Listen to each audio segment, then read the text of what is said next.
Hi, dear Toastmasters, guests, and friends. Welcome to Toastmasters, the world's biggest platform to hone your leadership skills and communication skills.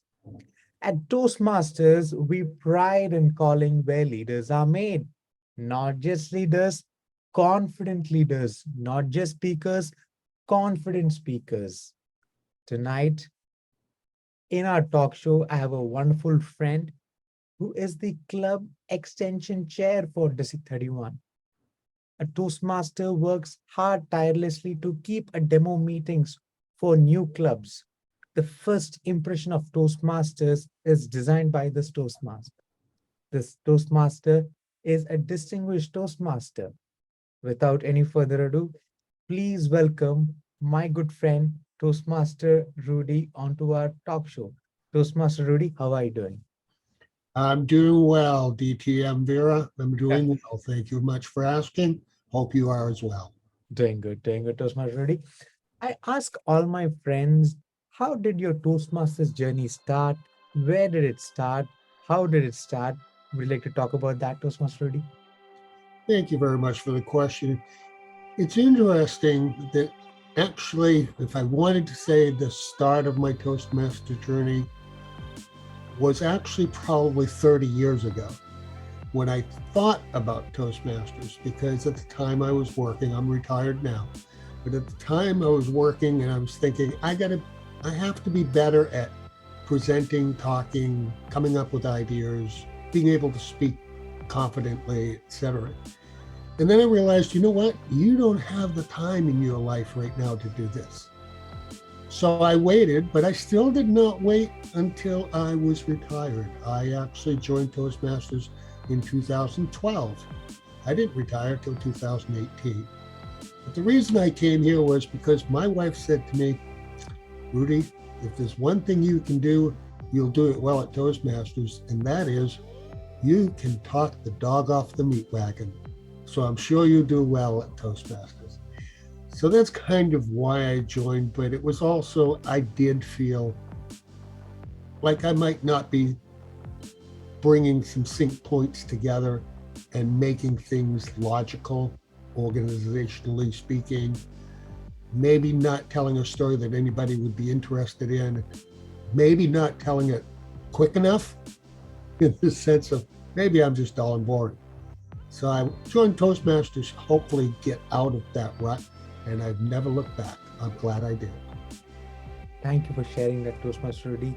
A thought is born 30 years ago, so the Toastmaster journey started 30 years ago.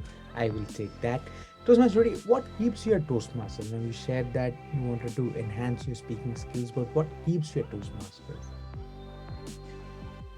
You know, I think for a lot of people, they stay for different reasons.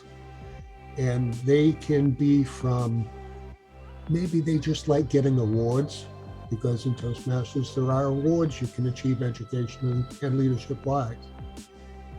And I think I stay because I've been lucky enough to win some contests.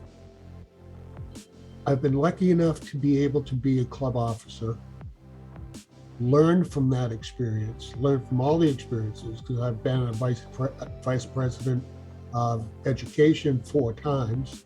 I've been vice president of membership currently of my advanced club. I've been a president 3 times, I believe, currently of my home club. And all of those help me grasp another learning concept. Every time you get into a position, you learn something else. And that comes from people like yourself, for example. You've been mentoring me, if you will, unknowingly, probably, but you've helped me along the way. And I stay because I like to help people build their education and leadership as well, in whatever way I can. And sometimes I think, and I've told my wife this, sometimes I'm just a better coach than I am a player. And I'm a firm believer that you don't necessarily have to be a golf coach to teach golf, because one, you're outside your body when you're a coach. It's not in your head. So when you're a coach, you can see how it's supposed to be done, and then hopefully you can practice it yourself and become better at it. And for me, it's just like being a doctor when they say, I've been practicing for years. I'm going to consider myself a Toastmaster doctor. I've been practicing for years, and I'll continue to practice. Amazing. Thank you for sharing that, Toastmaster Rudy. The Toastmasters are so good. I mean, they help each other, and the element of constantly learning, being curious is amazing. Thank you for sharing that, Toastmaster Rudy. Toastmaster Rudy, now we move on to our second question is the impact of Toastmasters on your personal life, professional life, social life, spiritual life. Would you like to share a couple of anecdotes of that? I think overall it's been more realistic probably to my personal life than my professional life. My professional life, I always felt most of the time fairly confident in what I was doing. And I was never really that afraid to talk to my peers or to talk to my bosses and managers and say, here's what I think. Professionally, it helped me organize those conversations better. Personally, in my home life and my friends' life and stuff, I've learned, as I mentioned earlier, how to maybe tell a story a little bit faster so they don't just turn away and say, yeah, you're being a Mainer again. You're talking a long story here. So personally, it's benefited me more that direction. I like learning. I like experiencing the different kinds of leadership I've gained and skills from that. And then I like to profess them on to other people as well. That's why I like being at Toastmasters, because, when new members come on, they need mentoring. And I love to help with the first 2 or 3 speeches. Thank you for sharing that, Toastmaster Rudy.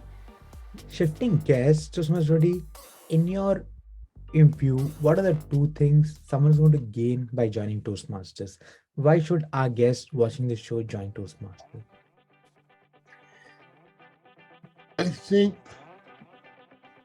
DTM Vera, I think that the biggest things that people can gain from Toastmasters is that they'll find that Toastmasters is not a cure for being afraid of public speaking. It's an aid to help. Just like I wear hearing aids, they're an aid to help me hear. They're not going to cure my hearing. That's never going to go away. And I think it's the same thing here. That fear, that anticipation, that shock, that horror, whatever you want to call it, public speaking, Toastmasters can help you gain the knowledge and the skills to be able to get past that. You should expect to be a little bit apprehensive about every speech you make. I'm a believer in that because it makes you more authentic. It makes you more believable. And I think without those 2 things, you're just going to be a recording. Well said, Toastmaster Rudy. Sometimes that energy, the nervous energy, can enhance the speech. Otherwise, as you said, it could be a broken record, monotonous.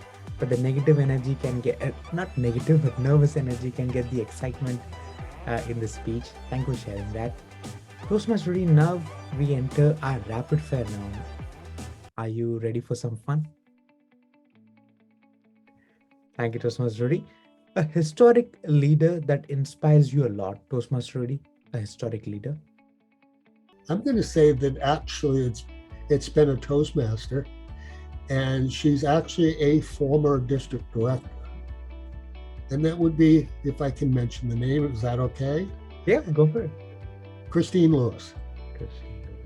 Christine Lewis, her unabounding energy and spirit and the willingness to take on leadership, because she joined about the same time I did. Mhm. But she decided that was kind of the direction she wanted to go. And yet she was probably more afraid of Toastmasters and public speaking than I've ever been in my life. But yet she took it on. And from her, I realized, you know what? If someone who is willing to tell you how scared she was and how she learned by jumping in, it inspired me to be the same. It inspired me to say, let's go for it. Now, I'm going to tell you a little funny story. I was asked within 3 months of joining Toastmasters at my home club to be the vice president of education. What? I've been here 3 months. What would I know about that? That's a big role. My answer to that was nothing. My answer was also no. They said, we just need to fill the seat. No. I'm not here to fill a seat. I'm here to learn, and I'm here to do it properly. And I want to do the best that I can. Right now, I'm working. I cannot focus on that as much as I, in my head, envisioned how that should be run. Now, there are guidelines for it, yes, but you still have to be creative because you still have to find out what people's goals and wants are out of Toastmasters. So I decided the only way I can do it is to jump in, just not at this time. So that's the other thing I learned from Christine is if it's not the right time, don't do it. Well said. Thank you for sharing that, Toastmaster Rudy. A historic speech that is close to your heart, a historic speech. Believe it or not, it was General Patton during World War II. His historic speech that we've probably all heard. I'm not going to repeat any of it because I've not memorized any of it. And it has a lot of profanity in it. Let's put it that way. But he was a great leader, and I felt he was authentic in what he believed. He was authentic in how he wanted to treat his men. And he was all about his men. A lot of people don't really realize that. He was about the mission as well. He knew that he had goals from his higher ups that were telling him what to do. But he wanted to kind of do them his own way, a little bit of his own way, and a little different idea on how to get it accomplished. And to relate that to Toastmasters is kind of the same thing. There's some guidelines that you might want to use. There are mentors galore from even other clubs that you can feed upon to give you that information and resource. So from him, I learned that, you know what, anything's doable. You just have to figure out how you're going to do it. Thank you for sharing that, Toastmaster Rudy. Your personal favorite speech that when you delivered, you said, I did a great job. Any speech that comes to mind?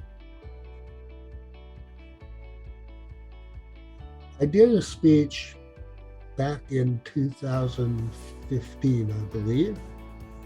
And that was one of the last years that I won one of the contests, but I went all the way to district level.